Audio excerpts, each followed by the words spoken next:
नमस्कार दोस्तों, मैं दीपक शर्मा और आप देख रहे हैं गौधर्म न्यूज की खास पेशकश एक और गुना की असत्य घटना में आप सभी का स्वागत है। मैं आशा करता हूं कि आप सभी खैरियत होंगे, स्वस्थ होंगे। एक और गुना का यह पहला एपिसोड है।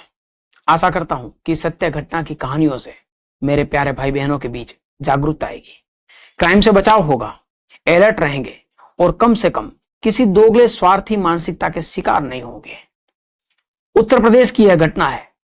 कटा हुआ हाथ, सिर का कंकाल और पसलियां, अंगों को पोटली में भरा गया। लाश का ऐसा हाल देखकर कांप गए लोग। मैं आपको इस दिल दहलाने वाली घटना की ओर ले चलूं, इससे पहले जिन लोगों ने चैनल को सब्सक्राइब नहीं किया वह पहले चैनल को सब्सक्राइब कर ले, ताकि मेरे तमाम वीडियो अपलोड होते ही सबसे पहले आपको मिले। हाँ, वीडियो को शेयर जरूर करें। यह घटना बड़ी दिल दहलाने वाली है। आए दिन जब ऐसी घटनाएं आंखों के सामने आती है तो आंखें नम हो जाती है। मेरी तमाम बहन बेटियों को भी इस प्रकार की घटनाओं से सबक लेना चाहिए।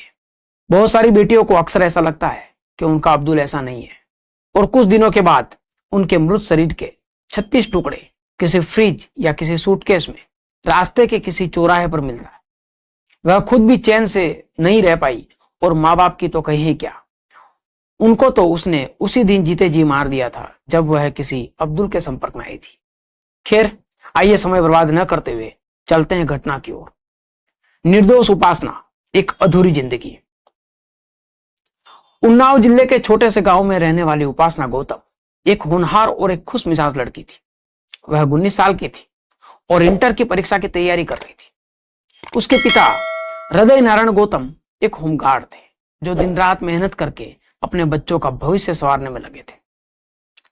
कुछ समय पहले उपासना की दोस्ती तौहीद अली नाम के एक युवक से हुई थी। दोनों के बीच पहले दोस्ती थी, लेकिन धीरे धीरे तौहीद उस पर हक जमाने लगा। उपासना ने जब दोस्ती की सीमाएं तय करनी चाहिए तो तौहीद को यह बर्दाश्त नहीं हुई। हाल ही में उपासना ने अपनी व्हाट्सएप प्रोफाइल के ऊपर प्रदीप नाम के एक लड़के की तस्वीर लगाई, जिसे देख तौहीद को शक हुआ कि उपासना का और किसी के साथ रिश्ता है, और वह गुस्से में भर गया। 10 फरवरी 2025 को उपासना अपनी छोटी बहन के साथ परीक्षा देने निकली थी और तकरीबन 8:30 पर वह बीजेडी कॉलेज पहुंची। तौहीद ने पहले से प्लान बना रखा था। उसके मुताबिक वह उपासना को कॉल करके मिलने बुलाया। उपासना तौहीद के सातिर दिमाग को नहीं समझ पाई। वह पहले तो झिझकी, लेकिन उपासना की पुरानी पहचान होने के कारण वह तैयार हो गई। सुबह तकरीबन 9 बजे के करीब तौहीद उसे और उसकी बहन को बाइक पर बैठा कर ले गया। ताली गांव के पास के घने जंगल की ओर गए, लेकिन रास्ते में छोटी बहन को उसने उतार दिया और उपासना को वह सीधे जंगल में ले गया। जंगल में पहुंचते ही दोनों के बीच झगड़ा हुआ। तौहीद ने पहले तो उपासना को समझाने की कोशिश की, लेकिन जब उसने उसकी बात मानने से इनकार कर दिया तो वह गुस्से में उसका गला दबा दिया। जब उपासना ने छूटने की कोशिश की तो उसने अपने जेब से चाकू निकालकर उसका गला रेत दिया। उपासना ने वहीं तड़प तड़प कर दम तोड़ दिया और तौहीद शव को जंगल में ही छोड़कर वहां पर भाग गया। घर लौटने पर उसकी भाभी ने उसके कपड़ों पर खून देखा। जब उपासना की मां ने तौहीद के नंबरों पर फोन किया तो भाभी ने ही फोन उठाया और भाभी ने बताया कि तौहीद के कपड़ों के ऊपर खून के निशान है, लेकिन डर के कारण उसने कुछ नहीं बताया। तौहीद अपने गंदे मंसूबों के मुताबिक उपासना का बड़ी प्लानिंग के साथ कत्ल करके और अपना नाम न आए, इस उद्देश्य से वह तत्काल गांव छोड़कर हैदराबाद अपने बड़े भाई तौसीफ के पास भाग गया। वहां वह 12 फरवरी को पहुंचा और इधर 12 फरवरी को उपासना के पिता बेटे की गुमशुदगी थाने में दर्ज करवाई। घटना की जांच के बाद एसपी और सीओ ने मृतका और उसके घर के मोबाइल नंबरों की सीडीआर निकलवाई तो हकीकत सामने आई और 13 फरवरी को आरोपी हैदराबाद से अपने भाई तौसीफ के साथ निकला और 15 फरवरी को वह अपने गांव पहुंचा। 16 फरवरी को पुलिस ने उसे थाने में बुलाया। तौहीद को रात भर थाने में रखा गया और अगले दिन गांव न छोड़ने की हिदायत देकर उसे छोड़ दिया गया। 20 फरवरी को जंगल में उपासना का बैग, आई कार्ड, जूते और उसका कटा हुआ हाथ मिला। अगले दिन मतलब 21 फरवरी को उपासना का सिर का कंकाल और पसलियां भी बरामद हुई। पुलिस का कहना था कि शव को जंगली जानवरों ने नोच डाला है। जिससे शरीर के अलग अलग अंग अलग अलग स्थानों पर मिले। लेकिन पुलिस द्वारा दिया गया यह बयान किसी के गले नहीं उतर रहा था। सूत्रों के हवाले से यह भी खबर मिली कि तौहीद के शरीर पर नाखूनों के निशान भी थे। यदि पुलिस उसकी जांच सही तरीके से करती और केस की गंभीरता को देखकर अपना पुलिसिया रवैया अपनाती तो अगले ही दिन उपासना के मृत शरीर के अंग बरामद हो जाते, लेकिन वह नहीं हो सके। जांच के दौरान पुलिस को तौहीद पर शक हुआ, क्योंकि उसके माता पिता ने उसका नाम भी बता दिया था। जब उसे पकड़ने के लिए दबिश दी गई तो उसने भागने की कोशिश की और पुलिस पर ही गोली चला दी।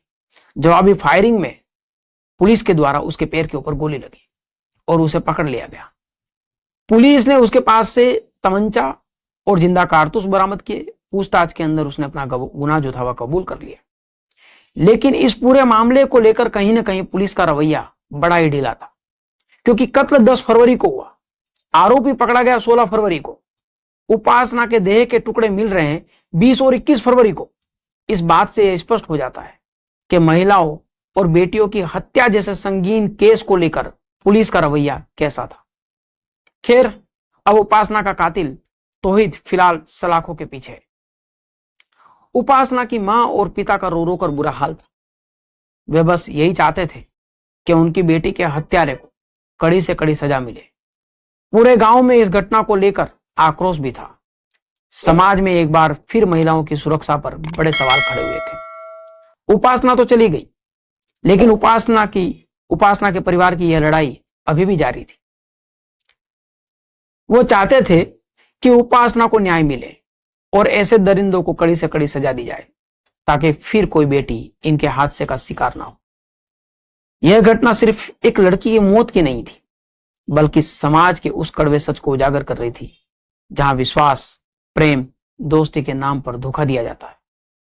यह कहानी एक चेतावनी भी है कि बेटियों की सुरक्षा को प्राथमिकता देना अब बहुत जरूरी है। आज की क्राइम और वारदात की सत्य घटना की स्टोरी में इतना ही।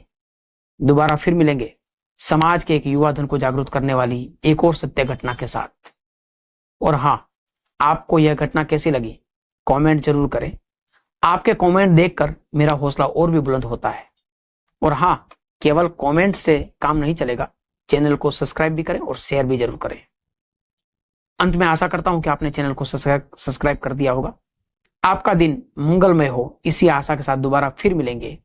जय हिंद।